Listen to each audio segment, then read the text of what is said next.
Welcome to another propagation update! So lame.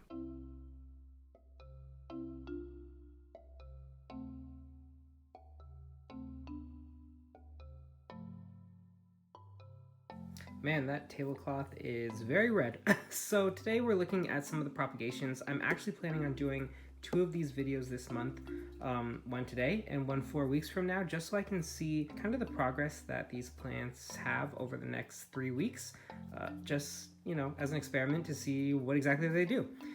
We have quite a few plants to get through today. I really didn't think I'd have a lot more cuttings for this season, but I have quite a bit. So yeah, let's just jump right into them. We're gonna start with these Ficus Elastica cuttings. So all of these came from large Ficus Elastica plants that I have. I have like a regular green one, a variegated one, and a burgundy one.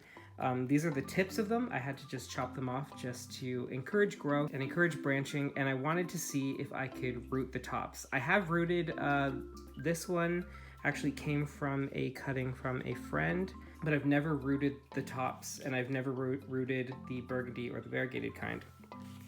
So if we take a look at this one, we can actually see that it is growing roots right there, right on the bottom.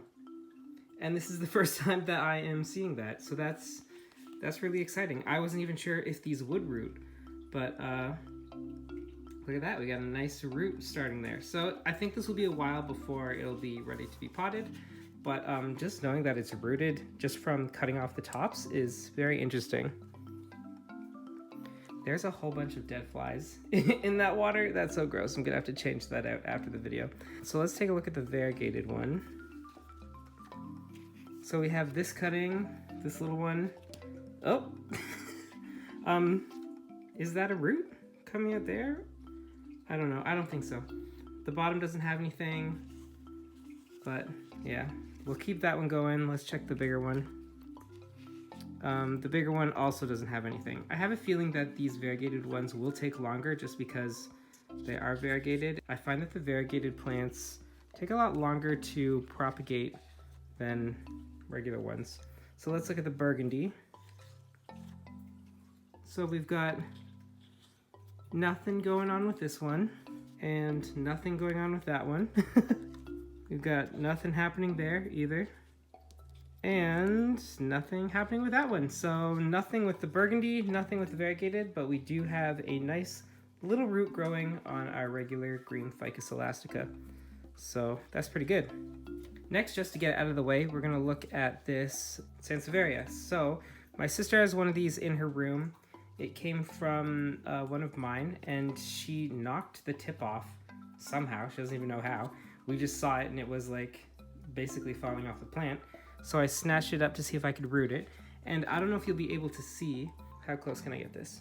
But there's some little oh wow, I can get it really close. Okay, there's some little roots growing in the bottom. They look like little hairs right now. So that's a good sign that it's growing. I've never water propagated SANSEVIERIA before. I know that it takes a really long time. I'm really happy to see that. Next, we're gonna take a look at this. Okay, so I have an olive start, which has done absolutely nothing but drop leaves since I got it like in March. But I wanted to cut off a tip to encourage branching and to encourage some growth. I don't know if you can root these in water. I actually didn't even do any research. I just cut it off and plunked it right in water to see what would happen. Because if I lose it, you know, it's no big deal. So let's see what's going on. So it doesn't look like much is happening. I mean, there's some stuff happening at the bottom. Maybe that's the start of a root? I'm not sure. Right there? I guess we'll continue to see with this guy. My olive start is really small and like it's pretty pitiful looking. It just keeps dropping leaves. It hasn't acclimatized well to my room, but I really want an olive tree. I think they're so cool, and they get these really gnarly like trunks and everything, so I think that would be interesting. I mean, it would have to be in a container because up here in Canada you can't really grow them outdoors, but that's fine. So we'll see how that goes. So next, let's take a look. This is just a satin pothos cutting that I had. It's got a root. I'll wait a little bit longer before I plant it up though. And these are a PEPEROMIA. I don't remember what they're called. I thought they were a frost, but they're not. I'll put the title of them on the screen down below. But these are doing really well. Look at all those roots. They're really ready to be potted up, I think. These cuttings came from my sister's plant. I don't have one of these PEPEROMIAs yet. I will now though, once I root these up. They did really well in water. Okay, so next we're gonna take a look at these Philodendron MICANS cuttings. And these I think are the oldest cuttings that I have in this group. I've had them for quite a while. They haven't really done anything. This leaf is dying. I threw in some POTHOS Enjoy cuttings as well. I haven't looked at these, so let's just pull them all out and take a look. They're a huge tangled mess. So some of them, like this one right here, has this big long root attached to it. So I'm not sure if that's ready to be potted up or if I should wait for more roots or what. This one hasn't done anything. And these are my oldest cuttings. That whole one is just dead. I have rooted these before, but it took me a very long time to get any sort of root growth from them when I had them in water. Look, there's nothing on that one.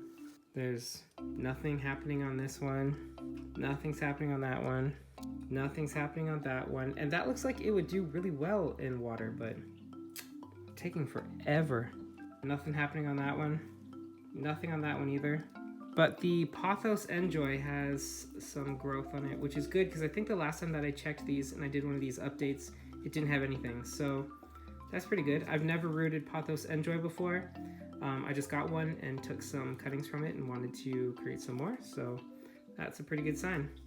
If any of you have rooted Philodendron MICANS before, tell me how you did it, because I've had these in here for, I don't know, 2 months and they haven't done anything. So I don't know if they would do better in sphagnum moss or propagating some other ways. So if you have any history in propagating these, please let me know so that I can change it up and maybe get these to root.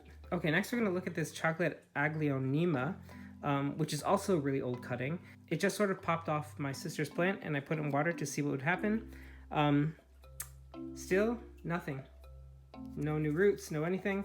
The leaf still looks pretty healthy though, so I'm gonna keep rooting it and hopefully something will happen eventually. And in it, I just threw this POTHOS Enjoy as well. It's got a little bit of a root happening there. This one doesn't have variegation for some reason, this cutting. But we'll leave it in there with the chocolate AGLAONEMA and hopefully one day it'll do something. Okay, next we're gonna look at the TRADESCANTIA, and these are super easy to root in water. It takes no time. They're almost quicker than POTHOS when you're rooting them in water. These cuttings also came from my sister's plant. She had a really big, long plant in her bedroom that needed some trimming. So I took some of them and rooted them because I don't have one of these. I have had TRADESCANTIA in the past, but for some reason, whenever I grow it, it seems to get really bald on top and looks really ugly. And the leaves almost like dry out and just fall off, but the lower ends keep growing. So I have to almost keep cutting the ends off and propagating them and creating a new plant just from the ends. I am gonna pot these up though and add this to my collection just because I don't have one of these, and I don't know. When I first had TRADESCANTIA, it was like one of my first plants and I didn't really know what I was doing with it. So maybe that's why it did so bad, but we'll see. I'm not gonna take these out because there's a lot of cuttings in here, but you can see that they do have really good root systems growing. And TRADESCANTIA grow these really fine root systems. So it's not like a POTHOS where they get those thick, juicy roots. You'll just see a bunch of these really fine hair-like roots when you're rooting these in water. So that one looks pretty good. This one also looks really good too. There isn't even water up there, but these will be ready to be potted up anytime now. The last of my water propagations right now are these angel wing begonia cuttings. I have 4 cuttings, I think. They're all back here. But there's not going to be any root growth on these because I literally just took them a couple days ago. So they're pretty fresh cuttings. We only have one of these plants and it's pretty leggy, so I took these cuttings to promote some growth and some branching. So I'm not sure yet if I will be putting these back in with the mother plant or if I'll just be starting a bunch of new begonias that I could possibly sell or trade or something, but we'll see. So moving on from the water propagations that we also have a couple sphagnum moss propagations that we're doing. These ones are the Crimson Queen, the Hoya Carnosa Crimson Queen. I took these cuttings when I was doing my plant a week video on this plant, so it's been like maybe 2 weeks that they've been in here. So let's just take a look at one of these and see if there's anything. So the hard part with rooting in sphagnum is that sometimes it's hard to see if there are any roots forming or what's clinging onto the moss. But this right here, down here is a root. Up here we have a root forming. I think there's a root forming down there. I have rooted these before in sphagnum, so I know that it works. I actually need to moisten this sphagnum a little bit because it's a bit dry. But that's one of them. Let's take out a couple more and see how they're doing. Oh yeah, look at that. That's got to be a root. So there's this piece that I took, and like I think this is a root. I think this is a root. That's really good if it is, because these have only been in here for like, I don't know, a couple of weeks. Hasn't been that long. But yeah, it definitely feels like there's a root system growing in there. What I'm doing with these is I'm actually just going to be putting all of these cuttings back into the big plant that I have, just to make it a little bushier and a little taller. Yeah, look at that. There's even roots growing way up here. So yeah, I'm very happy with that. Okay, this one too has a couple of little roots. I don't think that's just moss. So yeah, we've got a couple of little roots growing on this cutting. So I'll leave that one in there a little more. That can't be a root, right? That's way too long. That's just gotta be moss. Oh, maybe it is a root. Oh, okay. This part was just moss. But here's the root that it was attached to. So this one also has a bunch of little roots growing. That's really good. Yeah, there's another one. So this is how I've rooted them before. This is probably like the best way to root this stuff. I have rooted them in water, but I find that it takes a lot longer when you're rooting them in water rather than rooting them in sphagnum moss. So that's really good. We'll let these ones sit a little bit more, but we can pot up this big chunky guy. We've also got more satin pothos cuttings. I know we just did a whole bunch of these over the summer, but I took some more cuttings because one of our plants grew wild over the time that we were rooting the cuttings from that plant. So I had a whole bunch more of cuttings to root, which is exciting because I love this plant. This is one of my favorite plants, and you can never have too much satin pothos, in my opinion. So this one is, oh, that was just sitting on top, so that's not really doing anything. Let's just grab one of these. I don't want to grab them all. Man, sphagnum is such a pain because I don't know what's roots or what's just moss, and I don't want to just rip it apart. Okay, so I don't really know what's happening here, but it looks like these two roots have grown together or they're stuck together or something. There's like a weird root joining happening here. But you can see that there's a root growing there. That's pretty nice. Oh my gosh. Okay, well I guess this this root is now part of this cutting. These are rooting a little bit.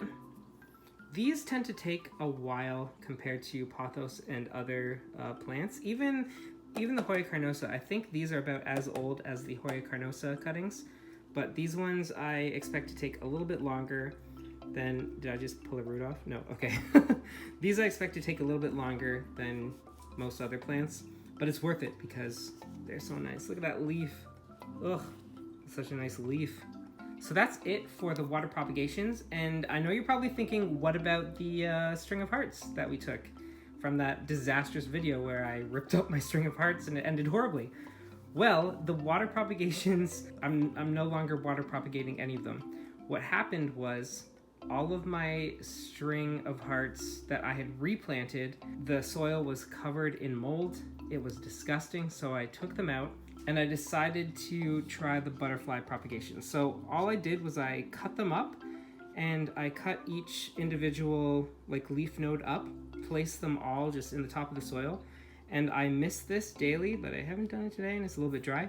But you can already see there's some new growth happening. So there's a little baby one right there. And I think that's it. I ended up with two of these, I don't know if this 6-inch, two 6-inch pots full of cuttings. So I think that will give me a couple of really full plants eventually once they grow. It's kind of sad to see all of my string of hearts this size when I had a plant that was almost as tall as I was, but you know, stuff happens and you just gotta do what you gotta do. And that's it for the propagations this week. Thanks for watching. Thanks for the continued interest in these propagation videos. I've been doing this for a while, but I'm always learning new things as I propagate, and it's really nice to have people along this journey with me, kind of giving me hints and ideas what to do and how to like properly propagate some of these things, like this MICANS that takes forever. I'd love to hear what you guys are working on. What are your propagation projects that you're working on at home right now? And if you have any tips for a better way to root some of these, then by all means, please let me know. But yeah, see you in the next one. Thanks again for watching. Remember to like and subscribe for similar content. On Mondays, I post videos about houseplants. And on Fridays, I also post videos about houseplants and reading, writing, photography, art, and any other generic interests of mine. As always, you can find my social media links in the description below. Also, you can find links to H&H Games, the board game company I've helped create, and our debut board game, Season of Heroes. You can also find the Amazon links to my fantasy series, A Chronicle of Crowns. Thanks for watching. Bye!